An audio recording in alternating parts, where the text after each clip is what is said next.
اعوذ باللہ من الشیطان الرجیم بسم اللہ الرحمن الرحیم۔ آج ہم لوگ نماز کے حوالے سے ڈسکس کریں گے اور اس کے مختلف پہلوؤں کو زیر غور لائیں گے۔ سب سے پہلے تو ہم نماز کے معنی و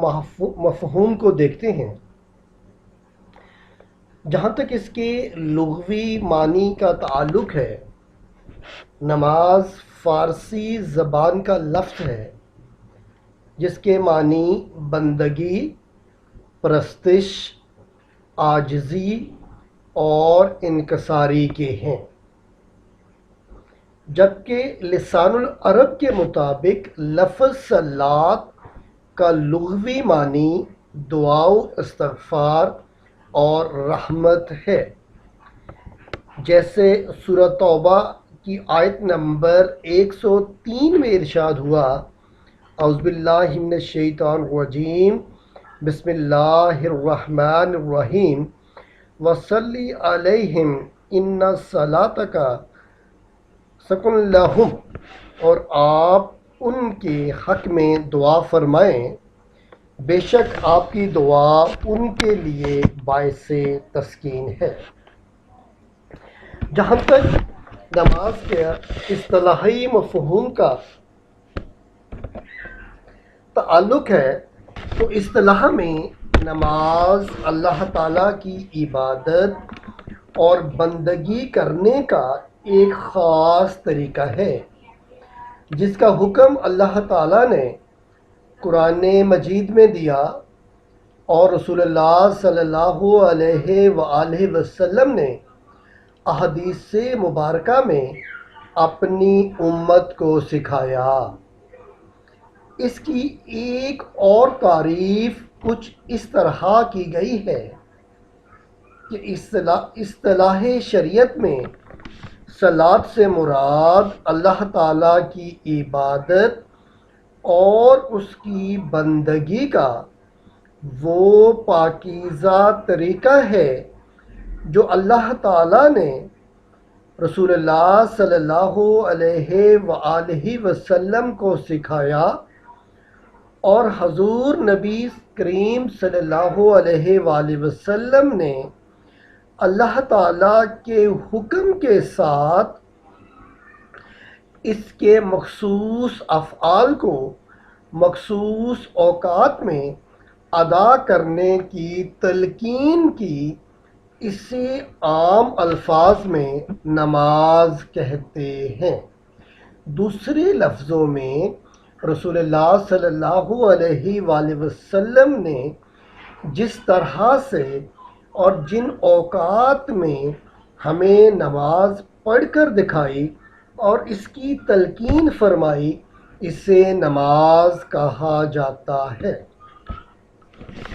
اور جہاں تک اس کی فرضیت کا تعلق ہے تو واقعہ معراج سے پہلے صرف 2 نمازیں تھیں، ایک سورج نکلنے سے پہلے یعنی فجر کی نماز، اور دوسری سورج غروب ہونے سے پہلے یعنی عصر کی نماز، جبکہ معراج کے موقع پر 27 رجب 10 نبوی کو 5 نمازیں فرض ہوئیں۔ ابتدا میں یہ 50 نمازیں تھیں، لیکن حضرت موسیٰ علیہ السلام کے کہنے پر اور رسول اللہ صلی اللہ علیہ وآلہ وسلم کے بار بار اللہ کے دربار میں جانے پر 5 نمازیں بچ گئیں۔ حضرت موسیٰ علیہ السلام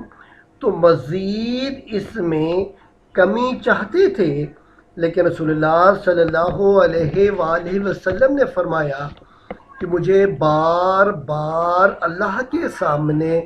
جاتے ہوئے شرم آتی ہے۔ اس پر اللہ تعالیٰ نے فرمایا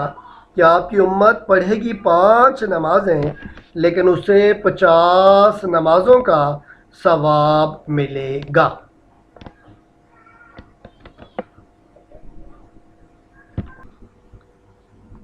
جی اس کے بعد ہم لوگ دیکھتے ہیں کہ قرآن مجید کے اندر نماز کی ادائیگی کی اہمیت اور فضیلت کو بہت زیادہ دفعہ بیان کیا گیا ہے۔ تقریباً 700 مقامات پر نماز کا ذکر آیا ہے، جیسے سورۃ البقرہ کی آیت نمبر 43 میں ارشاد ہوا ہے، اعوذ باللہ من الشیطان الرجیم، بسم اللہ الرحمن الرحیم، وَآقِمُوا الصَّلَاةَ وَآتُوا الزَّکَاةَ وَارْکَعُوا مَعَ الرَّاکِعِینَ، اور نماز قائم کرو اور زکوٰۃ ادا کرو اور رکوع کرنے والوں کے ساتھ رکوع کرو۔ اور ایک جگہ پر قرآن مجید اسے اللہ کی طرف سے نصرت کا یعنی کامیابی کا ایک ذریعہ قرار دیتا ہے۔ سورۃ البقرہ کی ہی آیت نمبر 153 میں ارشاد ہوا ہے، اعوذ باللہ من الشیطان الرجیم، بسم اللہ الرحمن الرحیم، یا ایہا الذین آمنوا استعینوا بالصبر والصلاۃ ان اللہ مع الصابرین، اے ایمان والو صبر اور نماز کے ساتھ مدد طلب کرو، یقیناً اللہ تعالی صبر کرنے والوں کے ساتھ ہے۔ اس کے ساتھ ساتھ نماز انسان کو برائی اور بے حیائی سے بچانے کا ایک مؤثر ذریعہ ہے۔ ارشاد ہوا ہے، اعوذ باللہ من الشیطان الرجیم، بسم اللہ الرحمن الرحیم، ان الصلاۃ تنہی عن الفحشاء والمنکر، بے شک نماز برائی اور بے حیائی سے روکتی ہے۔ اور ایک اور جگہ پر نماز کو کامیابی کا ذریعہ قرار دیا گیا اور اس بارے میں ارشاد ہوا، اعوذ باللہ من الشیطان الرجیم،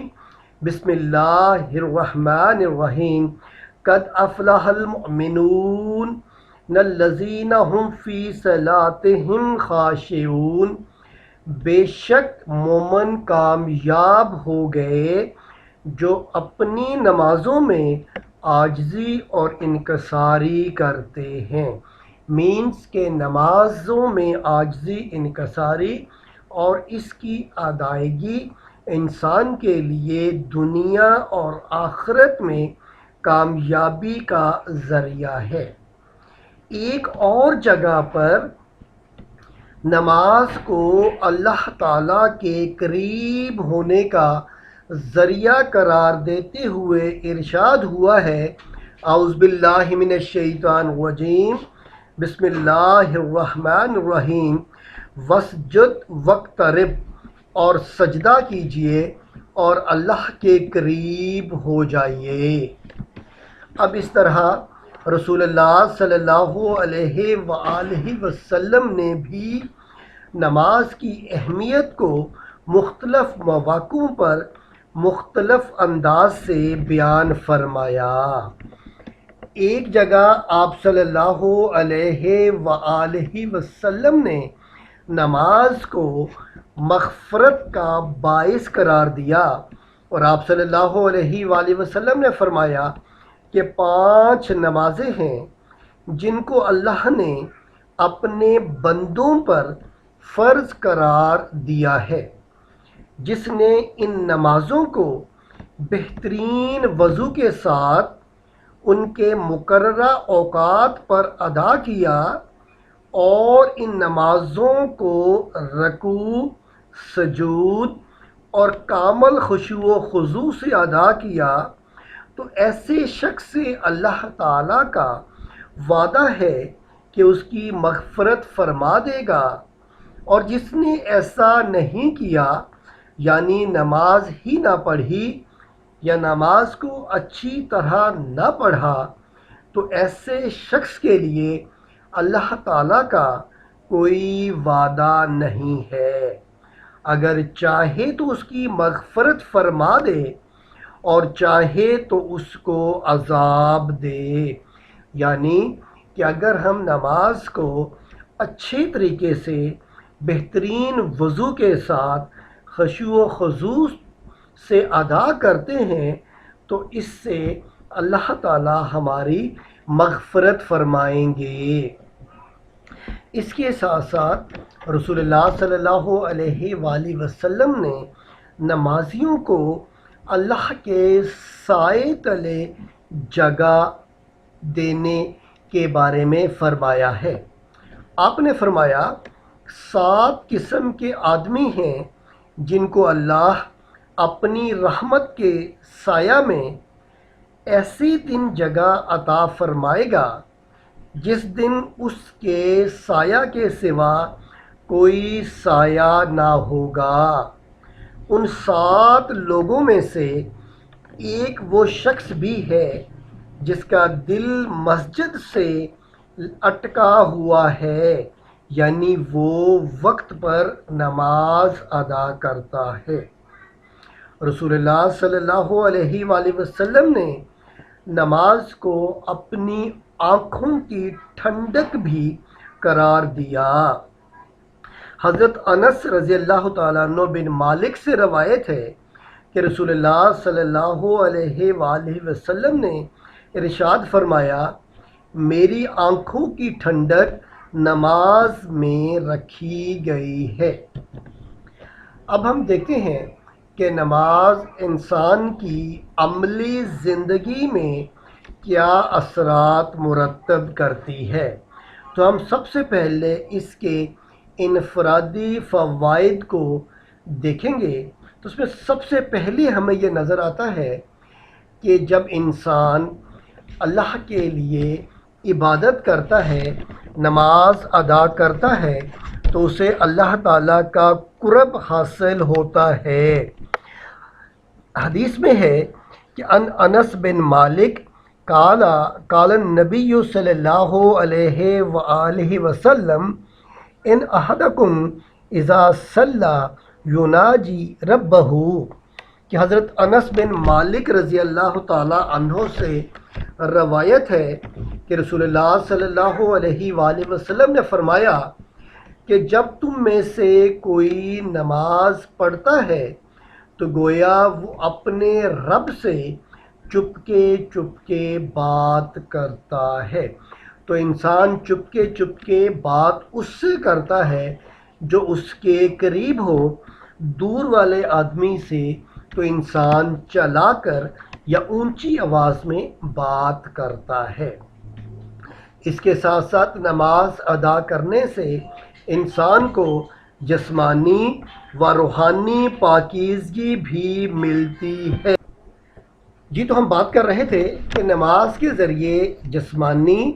اور روحانی پاکیزگی بھی ملتی ہے۔ وہ کس انداز سے ملتی ہے کہ انسان 5 وقت وضو کرتا ہے اور اس طرح وہ جسمانی طور پر پاک ہو جاتا ہے، اور پھر جب انسان بوضو ہوتا ہے تو شیطان بھی اس کے قریب نہیں پھٹکتا، اس کے ذہن میں شیطانی خیالات بھی نہیں آتے، اور اس کے ساتھ ساتھ انسان روحانی طور پر بھی پاک صاف ہو جاتا ہے۔ اس کے علاوہ انسان کو گناہوں سے نجات بھی مل جاتی ہے۔ حضرت ابو ہریرہ رضی اللہ تعالیٰ عنہ بیان کرتے ہیں کہ رسول اللہ صلی اللہ علیہ وآلہ وسلم نے فرمایا کہ اس بارے میں تمہارا کیا خیال ہے کہ اگر کسی کے دروازے کے پاس نہر ہو اور وہ اس میں روزانہ 5 بار غسل کرتا ہو، کیا اس کی میل باقی رہے گی؟ لوگوں نے کہا اس کی میل میں سے کچھ بھی باقی نہیں رہے گی۔ آپ صلی اللہ علیہ وآلہ وسلم نے فرمایا کہ 5 نمازوں کی بھی یہی مثال ہے۔ اللہ اس کے ذریعے گناہوں کو مٹا دیتا ہے، اور اس کے ساتھ ساتھ انسان بے حیائی سے بھی نجات حاصل کرتا ہے۔ یعنی جب انسان ایک نماز یعنی فجر کی نماز ادا کر کے آتا ہے اور اللہ سے اپنے گناہوں کی معافی مانگ کے آتا ہے، اور پھر ظہر سے پہلے اگر اس کے دل میں کوئی برائی کا یا بے حیائی کا خیال آتا ہے تو وہ سوچتا ہے کہ ابھی تو میں اللہ سے توبہ کر کے اپنے گناہوں کی معافی مانگ کر آیا ہوں، اب اگلی نماز میں اللہ کے سامنے کس منہ سے جاؤں گا۔ اس طرح پھر عصر، مغرب، عشاء اور پھر فجر، یہ جو نمازوں کے درمیانی اوقات ہیں، اس سے بھی انسان گناہوں سے بچ جاتا ہے۔ اور قرآن مجید نے اسی لیے واضح طور پر فرمایا، اعوذ باللہ من الشیطان الرجیم، بسم اللہ الرحمن الرحیم، ان الصلاۃ تنہا عن الفحشاء والمنکر، بے شک نماز انسان کو برائی اور بے حیائی سے بچاتی ہے۔ اس کے ساتھ ساتھ انسان کو ضبط نفس یعنی اپنے اوپر کنٹرول، سیلف کنٹرول بھی حاصل ہوتا ہے۔ وہ اس طرح کہ انسان سارا دن اپنے کام کاج میں مصروف رہتا ہے۔ جب انسان تھک ہار کر گھر آتا ہے، وہ کھانا کھا کر آرام کرنا چاہتا ہے، مگر جیسے ہی اذان کی آواز اسے سنائی دیتی ہے، وہ اپنا آرام و سکون سب کچھ بھول جاتا ہے اور لبیک کہتا ہوا نماز کے لیے اٹھ جاتا ہے، اور اس طرح انسان اپنے اوپر قابو پانا بھی سیکھ لیتا ہے۔ اور نماز انسان کے اندر عاجزی اور انکساری بھی پیدا کرتی ہے کہ نماز کے اندر انسان انتہائی عاجزی اور انکساری سے اللہ کے سامنے کھڑا ہوتا ہے، اور رکوع کے بل اس کے آگے جھکتا ہے، اور خاص طور پر جب وہ سجدے کی حالت میں ہوتا ہے تو اپنی ناک اور پیشانی کو اللہ کے سامنے زمین پر رکھ کر وہ کہتا ہے، سبحان ربی الاعلیٰ، کہ اے اللہ تو پاک ہے اور تو اعلیٰ ہے، میری کوئی اوقات نہیں، میری کوئی حیثیت نہیں۔ تو انسان کا غرور، تکبر، اکڑ سب کچھ ختم ہو جاتی ہے، اور یوں انسان کے اندر عاجزی اور انکساری پیدا ہو جاتی ہے۔ اکثر آپ لوگوں نے گاؤں کے اندر دیکھا ہوگا کہ جب کوئی آدمی کوئی جرم کرتا تھا، وہ چھوٹے لیول کا اگر ہوتا تھا، تو وہاں پر فیصلہ کیا کیا جاتا تھا کہ یہ ناک کے ذریعے زمین پر لکیریں نکالے گا۔ مین کہ وہ اپنا ناک زمین پہ رگڑتا ہے تو اسے دوسروں کے سامنے کنسیڈر کیا جاتا ہے کہ یہ اب حقیر ہو گیا۔ تو نماز بھی ہمارے اندر جو ہے یہ جذبہ پیدا کرتی ہے کہ ہم اللہ کے سامنے حقیر بندے ہیں۔ اب اگر ہم نماز کے اجتماعی فوائد کو دیکھیں کہ پوری سوسائٹی پر نماز کے کیا اثرات مرتب ہوتے ہیں، تو سب سے پہلے ہمیں مساوات یعنی ایکویلٹی کا لیسن ملتا ہے۔ نماز کے اندر ایک ہی لائن میں سب لوگ کندھے سے کندھا ملا کر کھڑے ہوتے ہیں، چاہے کوئی بادشاہ ہو، پرائم منسٹر ہو یا کوئی وزیر ہو، کسی بھی عہدے پر متعین ہو، لیکن نماز میں وہ کبھی بھی اپنے ساتھ کھڑے ہونے والے آدمی کو نہیں روک سکتا کہ یہ کالا ہے، گورا ہے، غریب ہے، یا اس کا تعلق جو ہے کسی اور ذات سے ہے۔ تو گویا نماز مساوات کا ایک بہترین درس دیتی ہے۔ اس لیے ڈاکٹر اقبال نے بھی فرمایا تھا کہ ایک ہی صف میں کھڑے ہو گئے محمود و ایاز، نہ کوئی بندہ رہا نہ کوئی بندہ نواز۔ محمود غزنوی ہندوستان کا بادشاہ، جبکہ ایاز جو ہے وہ اس کا غلام تھا۔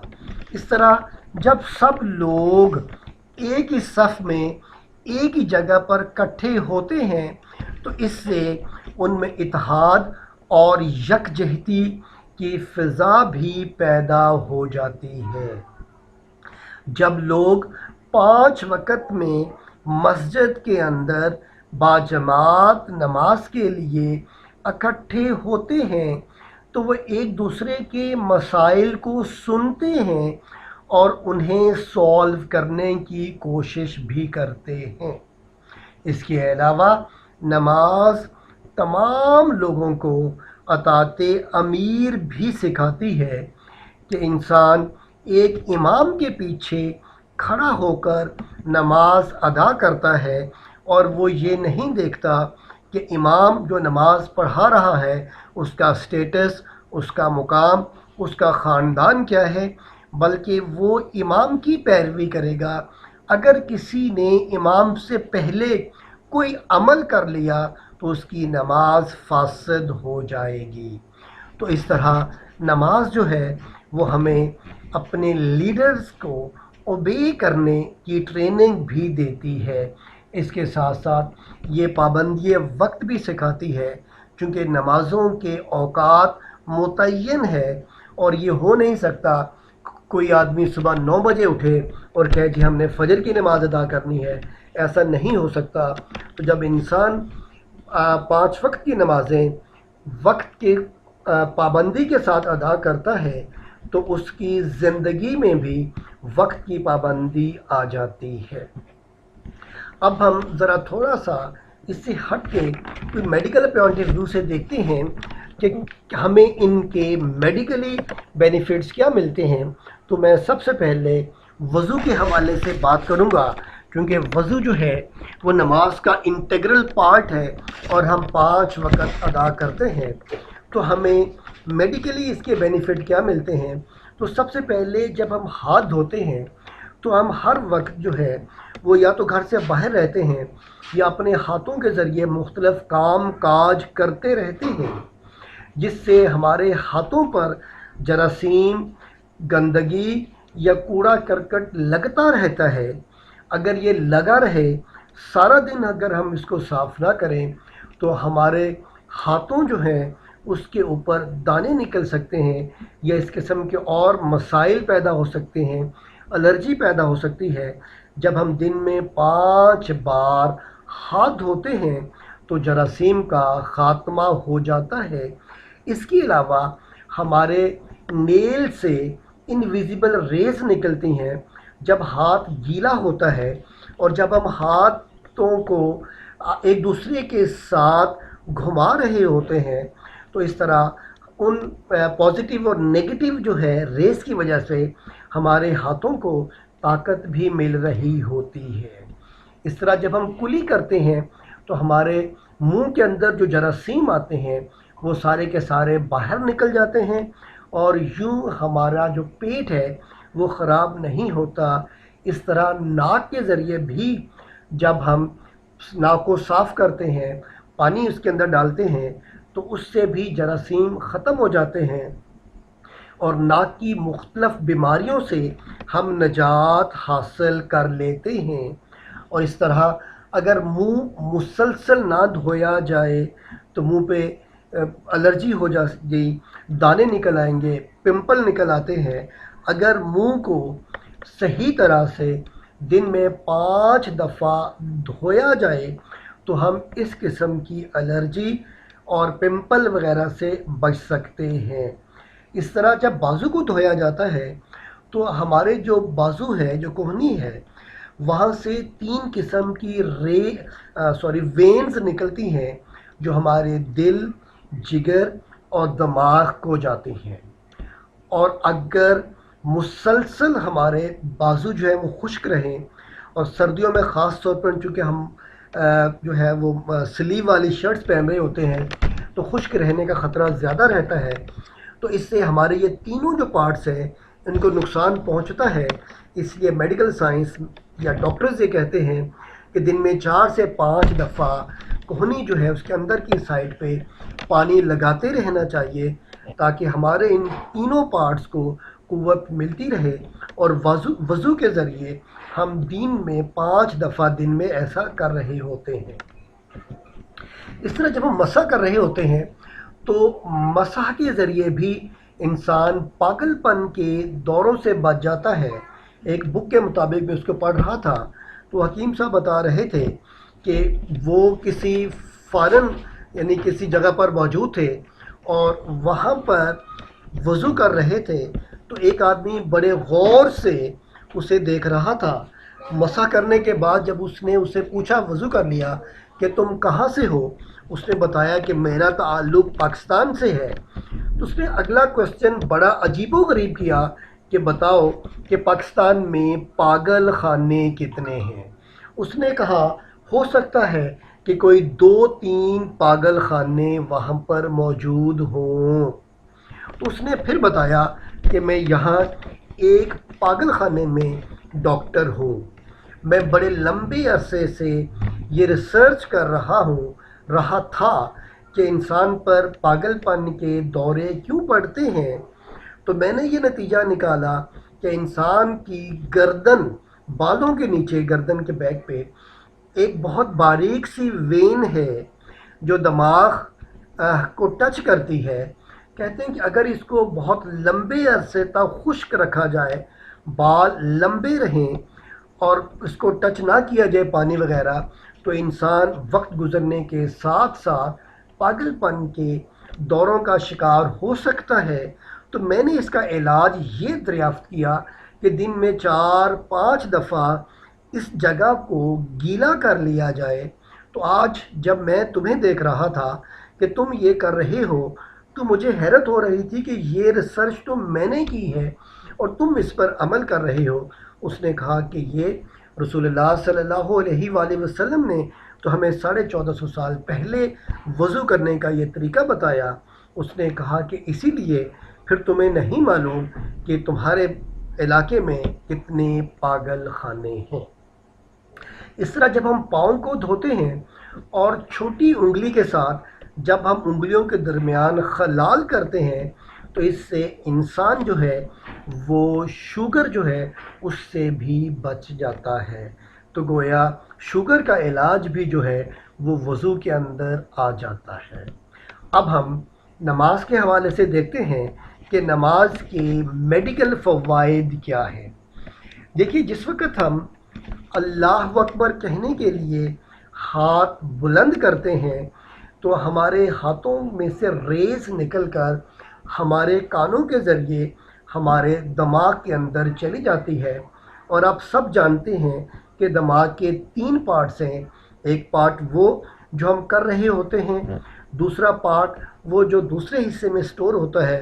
اور تیسرا پارٹ وہ ہوتا ہے جسے ہم اپنی میموری پاور کہتے ہیں، جو بہت پرانی باتیں اس کے اندر سٹور رہتی ہیں. تو یہ جو ریز ہیں یہ جا کر اس تھرڈ پارٹ کو کیا کرتی ہیں کہ اس کو موٹیویٹ کرتی ہیں. نتیجہ کیا نکلتا ہے کہ ہمیں وہ تمام باتیں یاد آ جاتی ہیں جو ہم یعنی سوچتے بھی نہیں ہو رہے ہوتے. تو گویا نماز میں تکبیر تحریمہ کے ذریعے ہماری میموری پاور جو ہے اس کو بھی پاور مل رہی ہوتی ہے، میموری پاور انکریز ہو رہی ہوتی ہے. اس کے بعد جب ہم ہاتھ کو باندھتے ہیں، خواتین اپنے بریسٹ پہ ہاتھ باندھتی ہیں تو ہمارے ہاتھ سے پازیٹیو رائٹ ہینڈ سے اور لیفٹ ہینڈ سے نیگیٹو ریز نکلتی ہے. یہ دونوں ریز اکٹھی ہو کر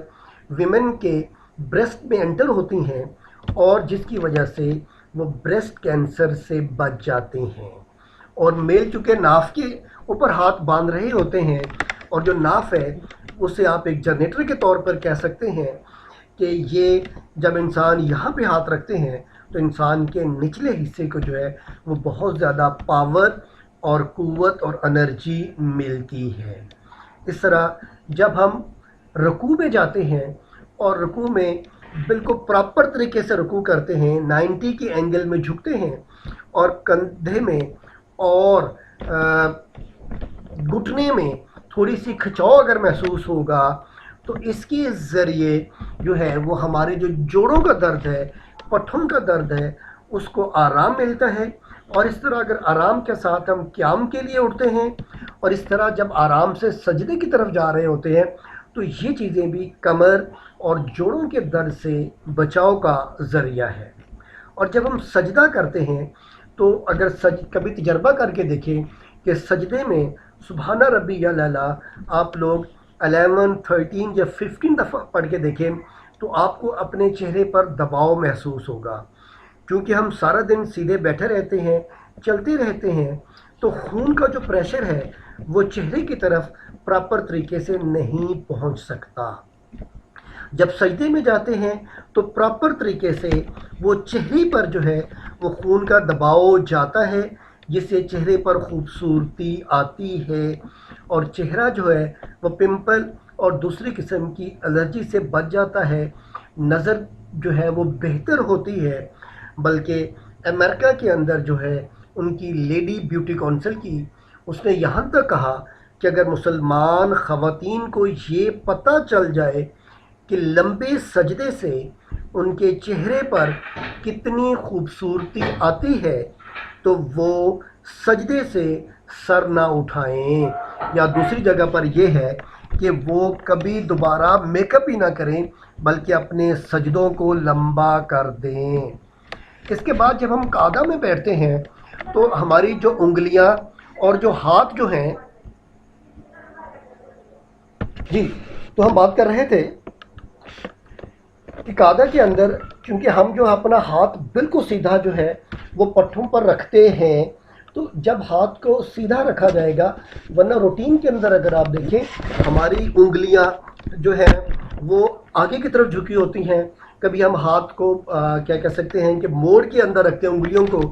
تو اگر یہ مسلسل اس طرح رہے تو ہاتھوں کے اندر جو ہے وہ شیورنگ یا کپکپاہٹ شروع ہو جاتی ہے۔ جب ہم اتحیات کے لیے قعدہ کے لیے بیٹھتے ہیں، ہمارے ہاتھ سیدھے رہتے ہیں، انگلیاں بالکل سیدھی رہتی ہیں، تو یہ انگلیوں کے لیے ایک ایکسرسائز ہے اور انسان کی انگلیوں کے اندر کپکپاہٹ جو ہے وہ بچ جاتی ہے۔ اور اس کے علاوہ جب ہم سلام پھیرتے ہیں اور سلام کو اس طرح پھیرا جائے کہ رائٹ اور لیفٹ سائڈ پہ کہ صرف گردن گھومے، آپ کا کندھا نہ گھومے اور ہلکا سا جو ہے وہ کھچاؤ محسوس ہو اپوزٹ سائڈ پہ گردن کی، تو یہ انسان کو جو ہے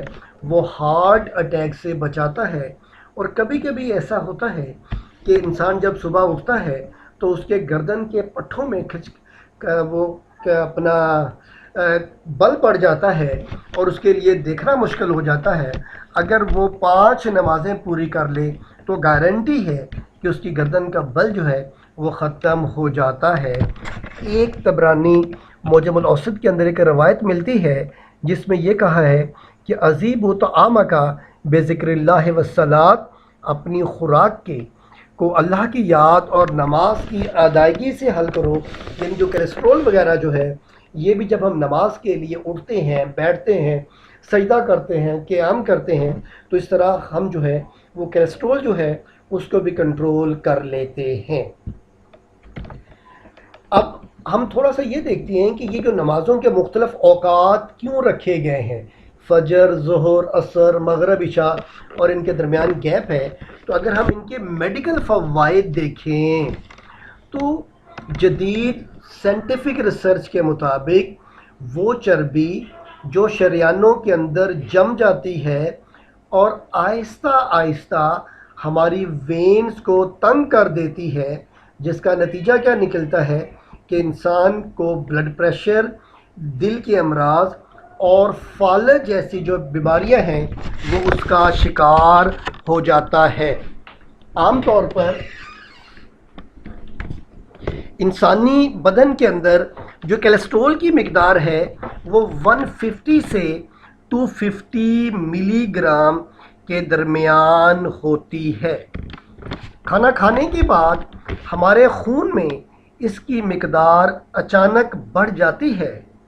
کیلسٹرول کو جمنے سے پہلے تحلیل کرنے کا ایک سادہ اور فطری طریقہ اللہ تعالیٰ نے نماز پنجگانہ کی صورت میں عطا فرمایا ہے۔ دن بھر میں ایک مسلمان پر فرض کی گئی 5 نمازوں میں سے 3 یعنی فجر، عصر اور مغرب ایسے اوقات میں ادا کی جاتی ہیں جب انسانی معدہ